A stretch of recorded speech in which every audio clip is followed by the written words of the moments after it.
Hi, everybody. I want to introduce you to Maraya Brown. She is a women's health expert. She's also a certified nurse midwife. And I'm really excited to bring her onto the show today to talk to you about this idea of health, like holistic health, not just the kind of health that your doctor might talk to you about, but from a total comprehensive standpoint. And Maraya works almost exclusively with CEOs, and I'm just really excited to share her perspective with you today. So thanks, Maraya, for joining us. I'm happy to be here. So you, just backing up to the beginning, you left Fortune 50 corporate career to serve women. Why did you decide to make this transition? Yeah, it's a good question. So I grew up in a family-owned business and always knew I'd go into business. And my undergrad was in marketing, and then I ended up with Procter and Gamble.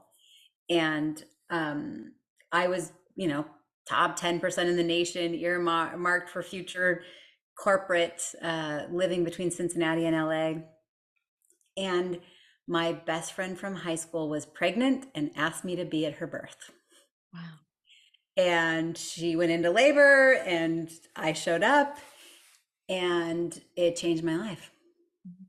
There's the power to watch a woman give birth. I mean, there's just nothing like it. And she's known me since I was 12.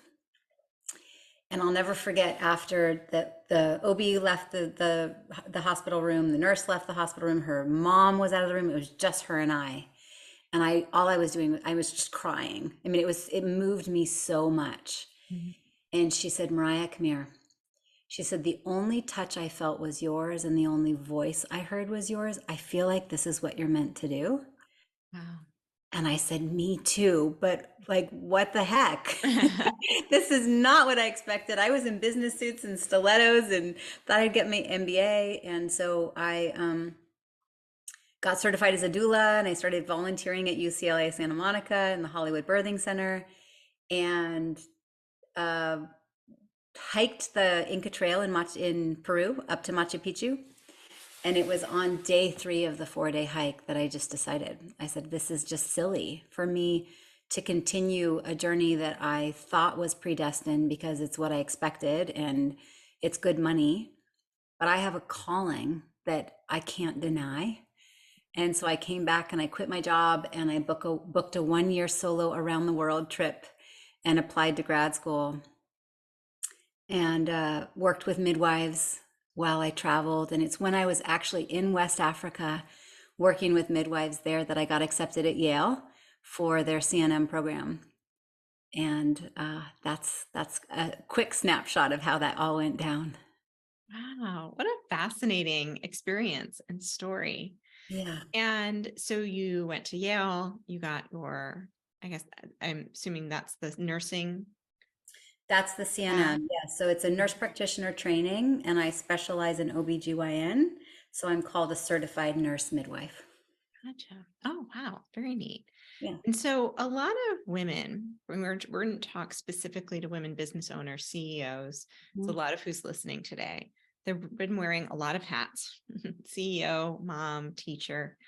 What, why is this so hard for us to prioritize our health, do you think? Well, I think we're really good at focusing on others' needs and putting out the fire that's in front of us. Mhm. We're great at multitasking. And for some reason, many women have, and men too, to be honest. I do have male clients, they're my VIP clients, but um, for some reason, some of us allow ourselves to give from a cup that's either empty or half filled, or we keep filling it up and it's cracked, and Mhm. we don't set aside the time to go, okay, wait a minute. If I'm serving and giving my gifts, but they're not from a really empowered, filled up place, am I really giving to my full potential? And is the person who's receiving from me actually receiving my greatness? And that's my children, that's my employees, that's my clients. And so for many, it's a big, bold decision to say, wait a minute, I'm actually going to prioritize myself, specifically health. Because a lot of my clients will say, well, I've invested heavily in business coaching, and that has a direct ROI on the bottom line. But to invest in themselves, in who they be, Mhm. and their health and their energy and their sleep and their skin and their radiance, that's like when you walk into a room, how you make people feel. Yeah. And in my world, it has a phenomenal direct ROI, but it definitely requires a bit of reframing for people. What are some of the common symptoms do you think people Oh yeah, totally. experience when Yeah, yeah, yeah, yeah, they yeah. Oh yeah, yeah, yeah. when they So start to struggle, where the signs are to start paying attention? yes. So often it's I'm tired, I wake up tired, or I Mhm. have the afternoon slump. Mhm. I get very irritable, crabby, or feel anxious. Mhm. I'm not sleeping well, specifically that like 2 to 4 a.m. wake up where my mind is buzzing, but my body's exhausted. Brain fog. So I just can't maintain the mental clarity throughout the day. Um, Having a harder time losing weight and specifically putting on more weight around the abdomen. Mhm. Many women come in and they have lost their libido. Mhm. And, I say, is it that they're not turned on or they're not turned on by what's being offered to them? Mhm. And is it physiological or is it just simply that they're not prioritizing themselves? They're not doing the things that they love. And so they're kind of like not turned on by their life in general. Mhm. Um, Strange cravings. So women will come to me, they have really strong cravings one way or the other, often salt. Menstrual cycles will be irregular, so heavy, painful periods, irregular menstrual cycles, or a woman's experience through her 40s and early 50s is really intense, where Mhm. it shouldn't be that way. There shouldn't be such extreme PMS, irritability, menstrual migraines, heavy periods. Um, Hot flashes, sleep disturbances, all of that stuff, it all comes back to our foundational, I mean, from a functional medicine, so I'm functional medicine trained too. So from a functional medicine perspective, it's how's your gut? Mhm. How's your adrenals? How's your liver? How are your hormones? And how's your mental well-being and your stress management? Um, and I love that you said at the beginning, we're going to talk about health, but not just kind of the cookie cutter health advice that we get when we go see our doctors. One of the things that most all of my clients will say is, I'm having these symptoms and I've gone to providers and I'm saying, here's what I'm feeling. And they say, well, we ordered some labs, we ordered some tests, everything looks normal on our end. And they come to me saying, okay, I'm being told that everything's normal, but I don't feel normal. Mhm. And so, for those of you that are listening, I want you to really listen to yourself. Like, if you are having symptoms that feel abnormal, okay, just because it's common does not mean it's normal. And if it feels like this is not my normal, even if your provider has said, nope, all your tests are normal, I want you to continue to advocate for yourself. Because when we look under the hood in different ways, and when I look at your lab tests with different ranges in mind, it's amazing what we can find. And most all of the time, the solutions don't need a prescription. Um, Yeah. So that's actually what I was wondering when I was hearing you speak. So yeah, those are some of the symptoms. What are some of the underlying issues that you typically see with women in their 40s and 50s? And yeah, I would yeah, imagine that entrepreneurship or being a CEO um, exasper. I would imagine that being an entrepreneur or CEO worsens um, the challenges that most women face every day from a stress standpoint, from a feeling of responsibility, from a time challenged. What are some of the results that you typically see yeah, from those symptoms? yeah, absolutely.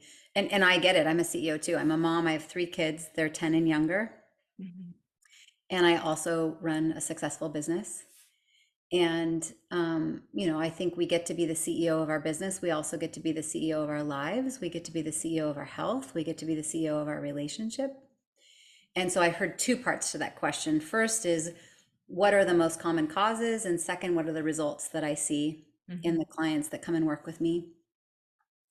Foundationally, the the byproduct of high stress and skipping meals and dealing with sleep deprivation and potentially not putting the most nutritionally dense food in your body and taking a shelf of supplements that you have no idea what they are, that will catch up with someone. And so often what I see is there's something called gut dysbiosis, where the good bacteria is low and the bad bacteria is high.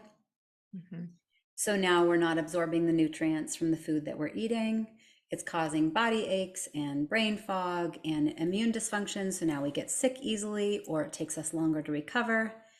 It impacts how we produce our hormones that make us feel happy and connected. And it also impacts our sleep hormones. So it impacts our sleep. Okay. Then our adrenals, the adrenals are the place that produce cortisol. That's that fight, flight, or freeze. Mhm. And when we're go, go, go, go, go, go, put out the fire, go, go, go, go, go, go, right? We've got cortisol being produced, produced, produced. And after a while, the adrenals just simply get tired. And for the woman who's a CEO in her 40s and early 50s, that's a really dire scenario Mhm. because the ovaries start slowing down a bit and they're not producing as much of the hormones that we really want for energy and mood stability and libido and great menstrual cycles and brain clarity and healthy bones. So as the ovaries start slowing down, it's generally the adrenals that will pick up the brunt of it. Mhm. But if we have been taxing our adrenals under high stress, then when the adrenals get the knock on the door, they say, nope, sorry, door closed. I have the visual of like the closed sign that shows up in the window when you walk up to the store. Sorry, closed. And so now women feel more irritable, more exhausted. They're putting on more weight. Their sleep is more disturbed, right? And I could keep going, but I think, there's lots of other factors. It has to do with what we're putting in and out of our mouth, in and out of our eyes, in and out of our heart. But the results that I see, oh my gosh. So the clients that I work with, they come back saying, first of all, their lives change. They say things like, I've come along alive again. I recognize myself in the mirror. The bloating is gone. All the GI disturbances are gone. My energy's back. Now, when I have free time, I'm not going to the park with my kids, sitting on the side with my phone. I'm actually out playing with my children. I just had an amazing weekend getaway with my husband and we connected and we made love and I feel so heard and I feel so seen and my libido is back. Um, I'm just like thinking through I have clients that have lost, a lot of weight, but it's not about the weight loss in my world. It's more about the cellular vitality Mhm. and the new zest that's in their life, which then converts to more confidence. And once again, I think it's Maya Angelou says, people don't remember what you say, they remember how you make them feel. Yeah. And so as we start making these shifts and prioritizing ourselves and feeling spectacular and not having the aches and pains in the body weigh us down, that then becomes emotional labor Mhm. that gets in the way of CEOs being in their vision. When we move that out of the way, we come alive and the light bulbs turn on in the room. And so women go, oh my gosh, I just had this great idea. And now I'm building this new business. And I quit that thing and I fired that person. And um, I can think of so many examples. I've got one who was afraid of flying. And so that's kind of like, wait, what does that have to do with anything? But in the midst of my flagship program, it's a multidisciplinary team. So it's me, I have a dietitian, a mindset coach, a sexologist, and a trauma release specialist. So with this specific client, the fear of flying became debilitating and was affecting the ability to run a business. That's And so so interesting. Yeah. Yeah. So would you say that like a lot of the trends we're seeing is like low carb or intermittent fasting? Would you say that there's like general trends that you see very effective with women who have these types of struggles? Or would you say that it's custom to the person? That's a great question. Yes, and so I don't think one size fits all. The most mainly women that come and work with me, we're looking at functional tests, so I'm able to see quantifiably through their stool, their urine, their saliva, and their blood what's actually going on in their scenario. Mm. And so the dietitian and I come up with a very customized plan for each individual. And with that being said, um, I think most women, I know that intermittent fasting is a big fad right now, and I see value in it from the perspective of insulin, more resiliency, but I don't think that intermittent fasting in the morning suits very many women. I Mm. think we actually need quality protein and fat first thing in the morning, but intermittent fasting at night is phenomenal because it's when our metabolism is already slowing down. It helps so that our brains can actually truly rest and rejuvenate while we sleep. So stopping caloric intake within 2 to 4 hours of going to bed and then getting 8 hours of sleep, there's an intermittent fast. When it comes to low carb, if that means cutting out fruits and vegetables, then no, thank you. I think we all need a wide variety of fruits and vegetables. That's one fad that's never going to go out of style. And I think many of the clients that I work with actually benefit from some quality grains in their body. I can think of one where a no grain diet really did work best for her constitution. Mm. That's Um, interesting. yeah. And most all of them do eat some meat. It's quality meat. I'm not opposed to a vegetarian diet, but I think women, particularly women that have high stress jobs in Mhm. that 35 to 55 age range, we really do need quality protein. And most of the time, that's going to come from eggs or fish or quality chicken. Mhm. Um, and, I have some general, like if I had it all my way, I would love it if most everybody didn't eat gluten or dairy or sugar or caffeine or processed foods. And for some, they go, they're no longer going to listen to the rest of this podcast. They're like, heck no. And so I think we have to meet each of us based on where we are and make sure that it can, whatever the change is, it can become a lifestyle change rather than a short-term quick fix. Mhm. And we get to take baby steps that push us slightly out of our comfort zone, but don't take us over the edge to the point that we do nothing at all. Yeah. Yeah. That's really good advice. So, as we are wrapping up here, is Mhm. there one thing in particular that you think like everybody could start doing, especially if they're a woman, they're working a high stress lifestyle, they're running a company? Like, is there one thing that you would say they could start doing tomorrow and it would make a pretty big difference for them? Yes. Three things, but I'll highlight one. So Okay. the three things are hydrate well, lots of water. Yeah. The second thing is eat more produce. If you can get every color in every day, or a minimum of just when you look at your plate, are there at least three colors? And food coloring doesn't count. Okay, but the Yeah. one thing I want to highlight as the one thing that you could all start tomorrow is something called adaptogens. Okay. So adaptogens all come from the plant, mushroom, and botanical kingdoms, Mhm. and they help the body better adapt to stress. Mm. There's lots of them out there. Some of you might have heard of one before, such as dark chocolate, green tea, ashwagandha, reishi, chaga, Yeah. shatavari. Um, and now we're seeing a lot of them more mainstream. I'll go to the natural food store and there's an adaptogen elixir pre-made. So I have some adaptogen elixir recipes. I would highly recommend you just download them. They're free. If you go to my Instagram, I'm sure it'll be in the show notes. Yeah. the in the link in the bio, you can grab those. I can also just give you the link that will be in the show notes to download the adaptogen elixir recipe. So what it looks like is you're going to drink an adaptogen elixir every day, maybe even a few times a day.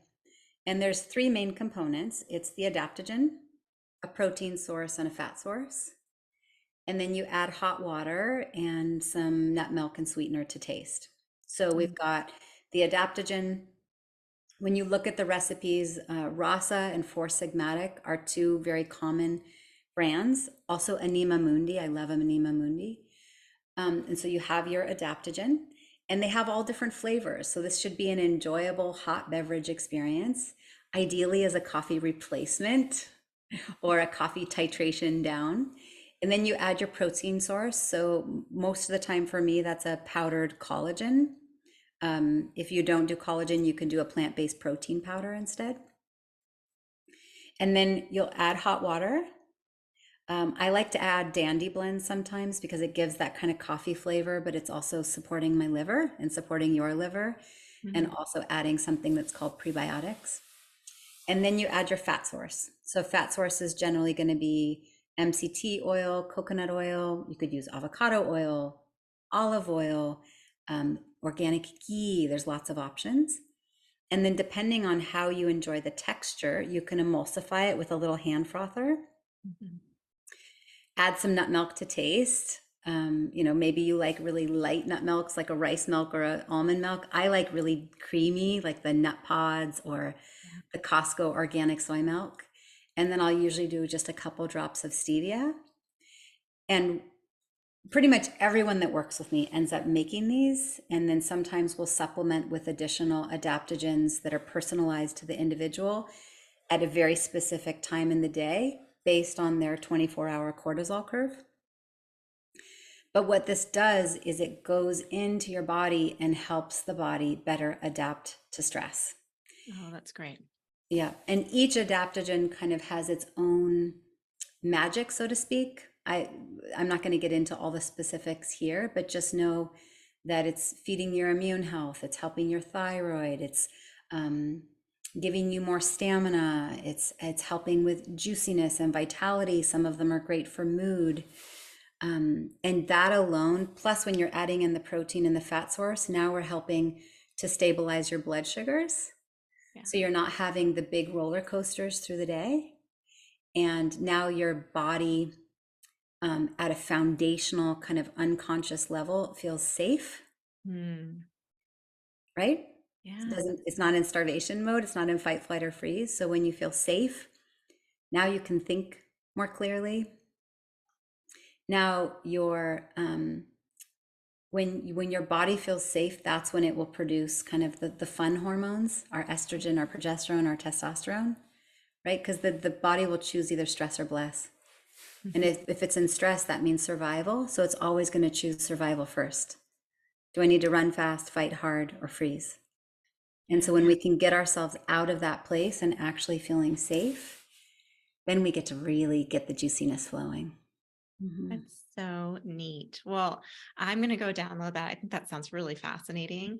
Yeah, And if you'd like to share your Instagram, just so that people, if they're like listening to this and wanting to check it out, sure. please Yeah. do. Yeah. And yeah. Yeah. So it's underscore Maraya Brown, and Maraya is Maraya. Maraya. So underscore Maraya Brown underscore. Yeah. And we'll have it in the show notes, I'm sure. All right. Well, thank you so much for coming here today. It's fascinating information. I loved learning from you, and I know our listeners did too. Mhm. And I am just very grateful for your time today. Yeah, and excited to have you over on my podcast. I think we're doing an interview in the next couple of months, so fun to do a swap. Yeah. Yeah. We'll put that in the show notes as well. All right. Well, thanks Great. everybody for listening, and we'll see you next time on the Next Level Leap podcast. Thank you.